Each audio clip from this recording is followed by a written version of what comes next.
5767.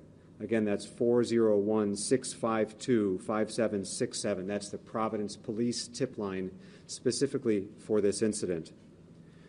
Before I turn it over to the governor, I just want to speak to the shelter in place that remains in effect for the Brown campus and the surrounding areas. We will keep the shelter in place in effect until such time as it has been lifted. It has been very helpful both for the safety and security of our neighbors, but more importantly for the investigation that remain in effect. It has allowed police, Providence Police, Brown Police, and all of our partners to canvass the neighborhood, look for evidence, assess if there are additional cameras that may yield video evidence, and to do a visual search to help provide and ensure a sense of safety for our community. Having this shelter in place allows them to do their work in the first phase of the investigation. And so we will notify the community through official Providence channels when the shelter is lifted, but it remains in effect to allow law enforcement to conclude and conduct this chapter of the investigation. I also want to speak directly to the fact that it is Saturday night, tomorrow is Sunday, a week before Christmas, in a city with a lot of things going on. There are shows, a lot of families will be headed to church in the morning, and we, at this time, are not recommending that those events be canceled. It's a personal choice whether you want to cancel your holiday party, but we do not feel it is necessary. In the hours that have eclipsed since the initial shooting, we've received no additional credible information that there is any specific ongoing threat from this individual, and so we do not believe these events need to be canceled. We do believe you can safely go to church in the morning. In order to provide an additional sense of safety and comfort and confidence, there will be an enhanced and visible law enforcement presence throughout the community tomorrow. We want people to know that there are hardworking men and women in law enforcement there for their protection and safety. And it's been a blur of the last couple of hours, but I would like to reiterate our deep gratitude for how hard law enforcement is working right now. They will be up and out all night tonight and throughout the day tomorrow, and will remain hard at work until the individual responsible is brought to justice. But tomorrow, on Sunday, you will see police officers throughout the city, and we are receiving and relying on and grateful for the assistance from the state police and our neighboring communities, all of whom have offered to help. We know this is a scary time, but we also know that tomorrow there is some business that needs to get done. People want to take their kids to church in the morning, and we want them to feel comfortable doing so. Those are the updates that I have to share. I'd like to invite Governor McKee to share a few words. Then we'll hear from Colonel Perez, Chief of the Providence Police Department, and then we'll take your questions. Governor?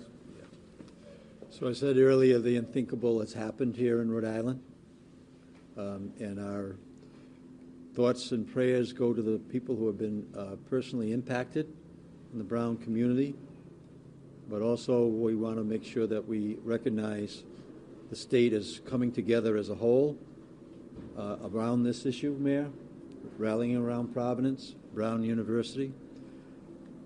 As a parent, grandparent, we know that we have deep feelings right now in the state, but they're coming together, and I think that that's something that we can certainly rally behind as we enter into the second day.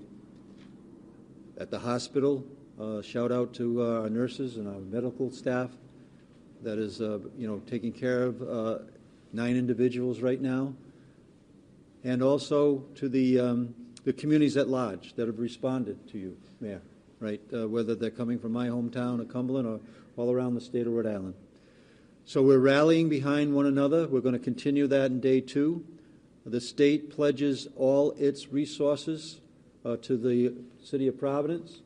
We'll continue to partner in with our federal officials as well to make sure that justice comes to the individual that pulled the trigger and caused death.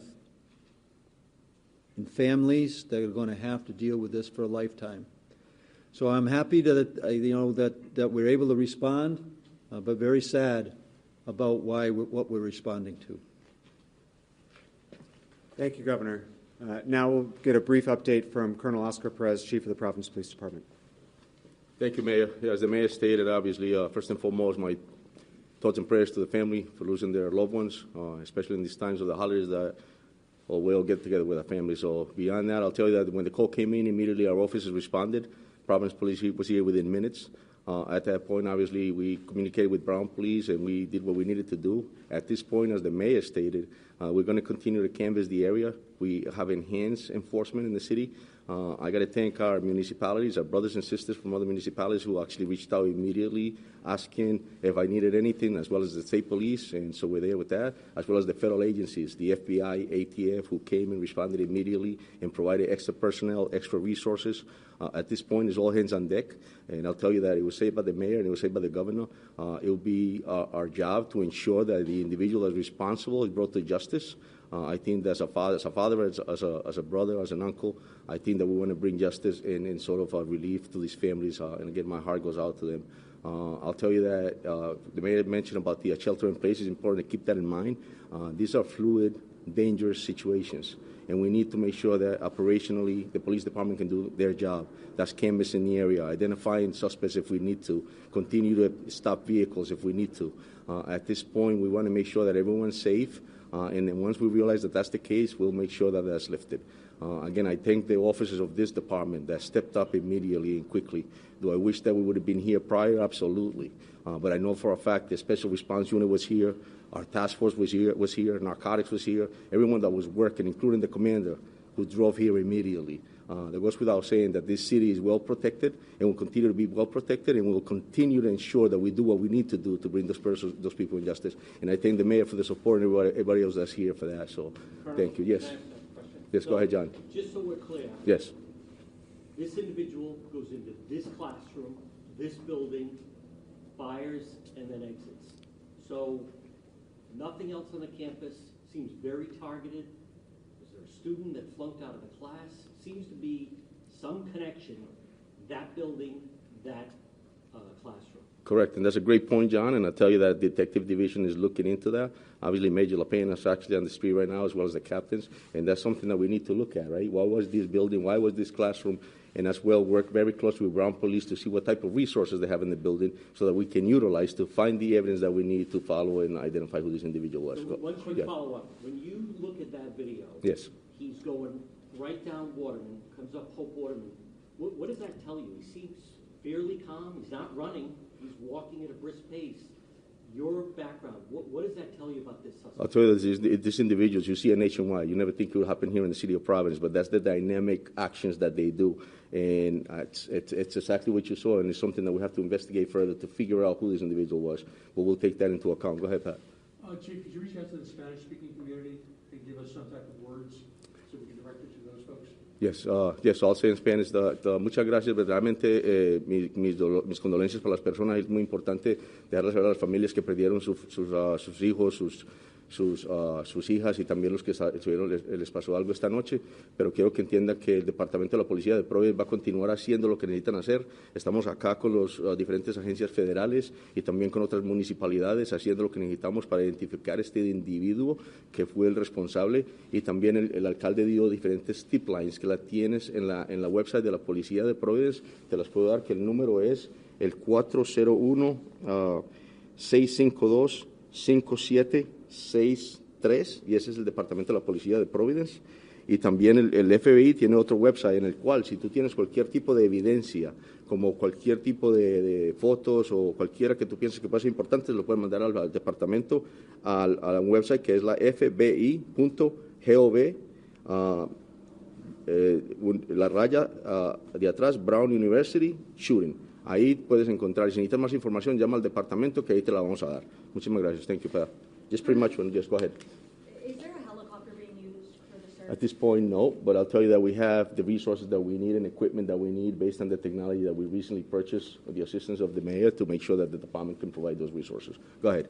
Brown sent out a map of the perimeter for the shelter in place. How did that location come to be, and what information do you have to have that perimeter for the shelter in place? So this is fluid, right? And that's where it happened. That's where it's maintained. That's where the department is concentrated. That's where we want to make sure we have operational control of that area. It's fluid, it's dangerous. We want to make sure that that's the area that we're concentrating at this point because that's where it occurred. Is there also a reason to protect that area? Well, in the sense of that's where it occurred. We're still fresh. Again, I just told you earlier that we're canvassing the area.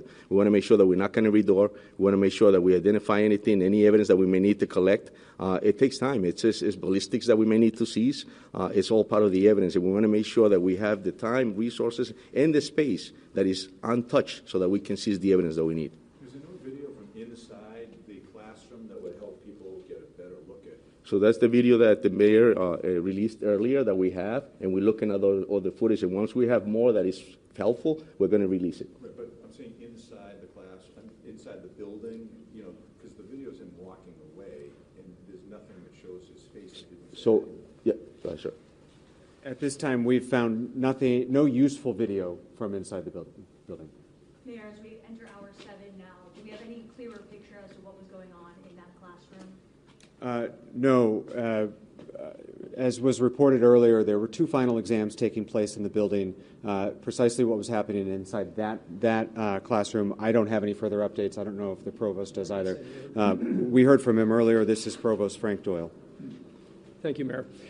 This time of year, we have finals going on. I mentioned that earlier today. But in a building like that on a weekend, there are a lot of things going on. Study sessions, student groups meeting. There are research labs in that building. So we don't have detailed knowledge of exactly what was happening, but we're working with law enforcement.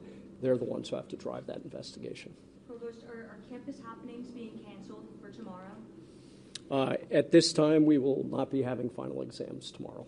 Provost, what do you say to the parents from around the country that are watching this tonight that are scared for their children they send to your school to be safe? What do you say to parents tonight in the wake of this tragedy? Yeah, this is, as the mayor and the governor pointed out, an unthinkable act, incomprehensible, right? None of us could prepare our kids for this, the parents. We've been in touch with the parents. The president's not here right now because she was at the hospital tending to the students, and she's now at the Nelson shelter-in-place location. We've communicated and put the word out to the parents. The perimeter that was spoken about earlier is part of a safe approach to managing the campus and getting students back in their dorm rooms. We'll continue to support them. That's our top priority. I have a question for either the colonel or the representative from the FBI. Either one. Go ahead, John. Colonel, Brown is, international students. Have the airports been alerted? Is it possible right now someone is at an airport and they maybe notice someone suspicious?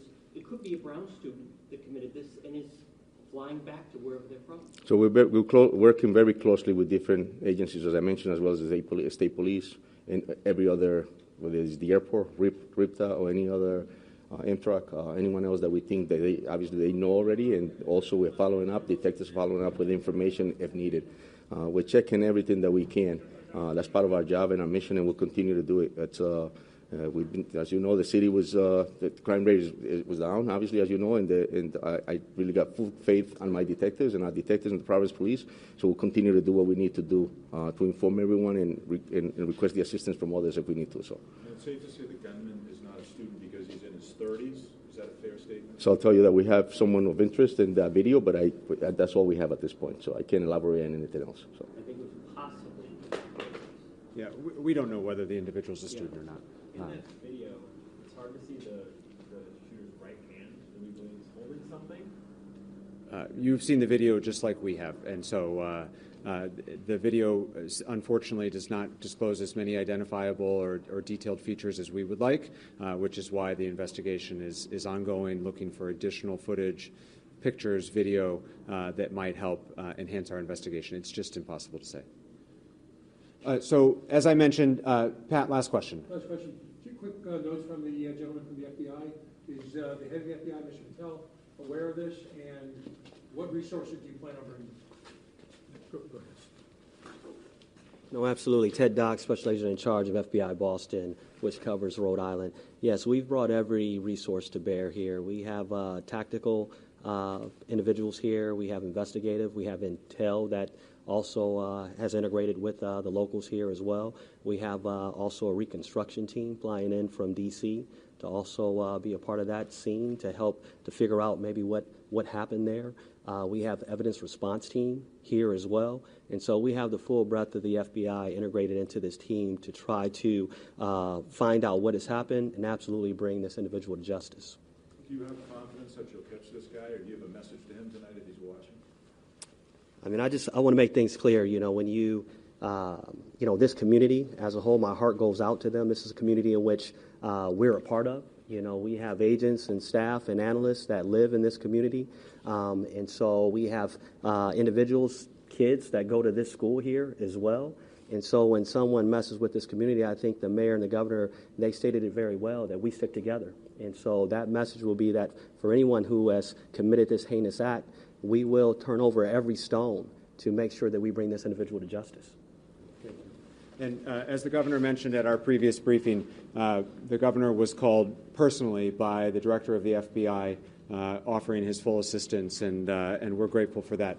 As I mentioned, we plan on this being our last update of the evening. If there is a meaningful update, we will notify you all, and we're not afraid to update you in the middle of the night, but we will ensure that it's a meaningful update. Otherwise, we will plan on reconvening tomorrow and provide updates throughout the day. Thank you very much.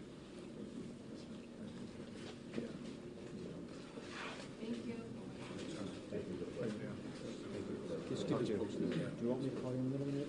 Yeah, something's going on, actually. Call you personally or call the staff person? Okay, we'll do.